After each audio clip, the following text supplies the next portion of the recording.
MIM సభ్యులు FMD గారిని మాట్లాడవలసిందిగా కోరుతున్నాను. चेयरमैन साहब, स्टेट प्रोग्रेसिव पर आपने मुझे बात करने का मौका दिया.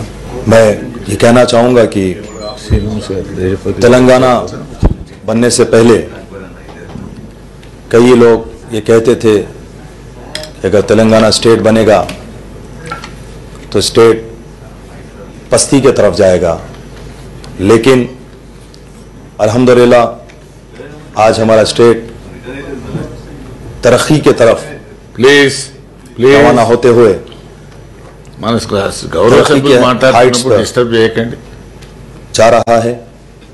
मैं जनाब ऑनरेबल चीफ मिनिस्टर जनाब चंद्रशेखर राव साहब को मुबारकबाद पेश करता हूं कि आज हमारा स्टेट एक तरक्की याफ्ता स्टेट है. और यकीनन मैं यहां पर यह भी कहूंगा कि इस तरक्की में ऑल इंडिया मजलिस इत्तेहादुल मुस्लिमीन की जानिब से भी जो सपोर्ट्स, जो सजेशंस रहे, वो भी इसका एक अहम हिस्सा रहा. मैं यहाँ पर साथ ही साथ सदर मोहतरम नकीब मिल्लत अलहाज बैरिस्टर असदुद्दीन ओवैसी साहब का, वो हबीब मिल्लत अली जनाब अकबरुद्दीन ओवैसी साहब फ्लो लीडर का को भी मुबारकबाद पेश करता हूँ. यकीनन जहाँ पे हमने तरक्की करते हुए हर शुबह हयात में कामयाबी हासिल की, वहीं पर अगर मैं बात करूं तो तालीम के मैदान में हमने कई रेसिडेंशियल स्कूल्स बीसी और माइनॉरिटीज़ के लिए बनाए, जूनियर कॉलेजेस, डिग्री कॉलेजेस का इनेकाद किया गया और इससे इस्तेफादा तलबा तालिबा को पहुंचा है. ओवरसीज़ स्कॉलरशिप के तहत SC, BC, माइनॉरिटीज़ और EBCs तबक़ात को इसकी सहूलत पहुंचाई गई. MTF और RTF के तहत फ़ीस की रिएम्बर्समेंट की गई. इंग्लिश मीडियम स्कूल्स के गवर्नमेंट स्कूल्स बनाए गए, स्कूल के बिल्डिंग्स को बनाया गया, वहाँ पर टॉयलेट का, ड्रिंकिंग वाटर का माहौल इंतज़ामात किए गए. जहाँ पर हमने तालीम के मैदान में हुकूमती सतह पर जो कामयाबी हासिल की, वहाँ पे मैं ये भी इस हाउस में बताना चाहूँगा कि हबीब मिल्लत अली जनाब अकबरुद्दीन ओवैसी साहब की ज़ाती सरफे से उन्होंने 20,000 से ज़ायद तलबा व तालिबा को आली सतह पर इल्म के मैदान में उन्हें आगे बढ़ाने के लिए आलीशान एजुकेशन फराहम फरमाया. तो ये भी एक हुकूमत की कामयाबी, इल्म के मैदान में कामयाबी में ये भी एक मजलिस इत्तेहादुल मुस्लिमीन का एक बड़ा हिस्सा रहा. यकीनन जहाँ पर हमने इल्म के मैदान में तरक्यात की तरफ बढ़े, वहाँ पर हमने खेल के मैदान में भी कामयाबी हासिल की. हमने अच्छे स्पोर्ट्स मेंस बनाए. स्पोर्ट्स के मैदान में हमने मल्टीपर्पज़ जिम्स और तमाम सहूलत फराहम फरमाई ताकि हमारे स्टेट से अच्छे स्पोर्ट्समैन बन सके. यकीनन जहाँ पर हमने खेल के मैदान में भी कामयाबी हासिल की, तो वहाँ पर हमने सेहत के मैदान में भी बहुत काम किया. हमारे तमाम डिस्ट्रिक्टों में सुपर मल्टी हॉस्पिटल्स बनाए गए, डायग्नोसिस सेंटर्स कायम किए गए और डायलिसिस सेंटर्स भी बनाए गए ताकि आवाम को इससे इस्तेफादा मिले.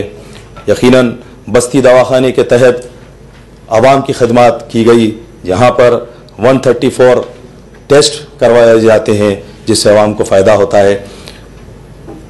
कंटी वेल्लू प्रोग्राम के तहत आँखों की बीनाई के लिए काम किया गया. यकीनन KCR किट्स और आर्गया लक्ष्मी के तहत ख़वातीन के लिए इसमें खदमात को अंजाम दिया गया. ना सिर्फ यही बल्कि CMRF के तहत और आर्गयाश्री के तहत फाइनेंशियल सपोर्ट भी किया गया. तो मैं ये यहाँ पर ये तमाम चीज़ों को रखते हुए ये भी कहना चाहूँगा सब आपके ज़रिए से कि उस्मानिया हॉस्पिटल के लिए भी जो है जल्द से जल्द डिसीशन लेकर इसको भी जल्द से जल्द तकमील किया जाए. यकीनन साहब, हम हर शुबे हयात के हर काम में तरक्की के साथ काम कर रहे हैं. यकीनन जहाँ पर तमाम मंडल्स, तमाम विलेजेस, टाउन्स में डेवलपमेंट के लिए काम किया गया, वहीं पर ग्रेटर हैदराबाद म्यूनसिपल कॉरपोरेशन की जानिब से सिटी में और खुसूसन ओल्ड सिटी में भी कई काम तरक्याती कराए गए, जिसमें flyovers, junction improvements, road winding, community halls, link roads, cable bridge, parks, lakes को डेवलप किया गया, वॉकिंग पाथ बनाए गए, ओपन जिम, स्विमिंग पूल्स, इन तमाम चीज़ों के ज़रिए से हमने आवाम को फ़ायदा पहुंचाया है। जहां पर तमाम तबक़ात को लेकर चलते हुए ऑनरेबल चीफ मिनिस्टर साहब ने तरक्की की तरफ बढ़ते हुए माइनॉरिटीज़ वेलफेयर के लिए भी जो काम किया है वो भी सताइश के काबिल है। अनीसुल गुरबा की आलीशान इमारत तामीर कराई गई, जामिया निज़ामिया में मॉडर्न ऑडिटोरियम बनाया गया, मौला अली अलैहिस्सलाम का रैंप बनवाया गया, बाबा शरफुद्दीन रहमतुल्लाह अलैह की बारगाह में दरगाह में भी रैंप का काम करवाया गया। शादी मुबारक स्कीम के तहत सिविंग मशीन्स के तहत ख़वातीन की मदद की गई। जहाँ पर लोन्स का सवाल है वहाँ पर भी लोन्स के स्कीम लाए गए, सब्सिडी लोन्स, कैब्स, ऑटोस और मोपेड्स भी दी गई। यहाँ पर मैं ये भी कहूँगा साहब कि 2019 के जो एप्लीकेशंस थे उसको तकमील किया गया है, लेकिन उसके बाद नए एप्लीकेशंस और नए लोन्स को देने की सख्त ज़रूरत है। मैं आपके ज़रिए से गुजारिश करूँगा कि इन एप्लीकेशंस को लेकर मज़ीद जिन एप्लीकेशंस आते हैं उनको उसकी यकसुई किया जाए। यकीनन रमज़ान में इफ्तार के ज़रिए से इफ्तार दी गई, डिस्ट्रीब्यूशन ऑफ क्लॉथ भी करवाया गया, तो इन तमाम चीज़ करवाए हैं। मैं यहाँ पर यह भी बात ज़रूर कहूँगा कि मजलिस इत्तेहादुल मुस्लिमीन की नुमाइंदगी पर इमाम और मौज़न्स के लिए ऑनरेरियम का भी करवाया गया। और साथ ही साथ मैं आपसे के ज़रिए से गुजारिश करूँगा कि जिस तरह SC, ST और बैकवर्ड क्लासेस के तलबा तालिबा के लिए मेस चार्जेस दिए जाते हैं, माइनॉरिटीज़ के लिए भी इसमें मेस चार्जेस को दिया जाए ताकि उनको उसकी यकसुई किया जाए। यकीनन जिस तरह पहले उर्दू ओपन स्कूल जो उर्दू एकेडमी के ज़रिए से चलाए जा रहे थे उसको फिर से आगाज़ करें ताकि उर्दू को फ़रोग़ मिल सके। मैं ये भी कहूँगा साहब कि आज कब्रिस्तान की ज़मीन की ज़रूरत है, तो लैंड अलॉटमेंट फॉर ग्रेवयार्ड्स भी करवाया जाए तो ज़्यादा बेहतर होगा।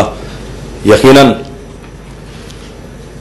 यहाँ पर मैं ये भी ज़रूर कहूँगा कि लॉ एंड ऑर्डर हमारे स्टेट का बहुत आला रहा, जिसके सबब से ये तमाम कामयाबी मिलने में बहुत हमें मदद मिली। यकीनन हमारे स्टेट में जो पीस और हार्मनी मेंटेन किया गया, मैं उस पर भी हुकूमत को मुबारकबाद पेश करता हूँ।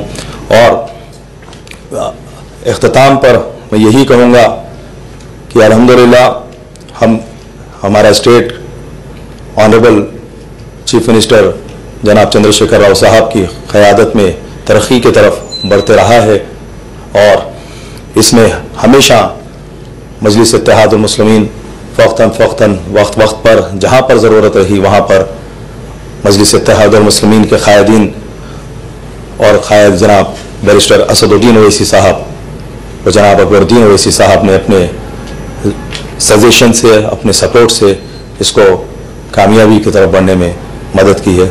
मैं आपका शुक्रिया अदा करता हूं कि आपने इस शॉर्ट डिस्कशन पर मुझे अपनी बात रखने का मौका फराहम किया। शुक्रिया।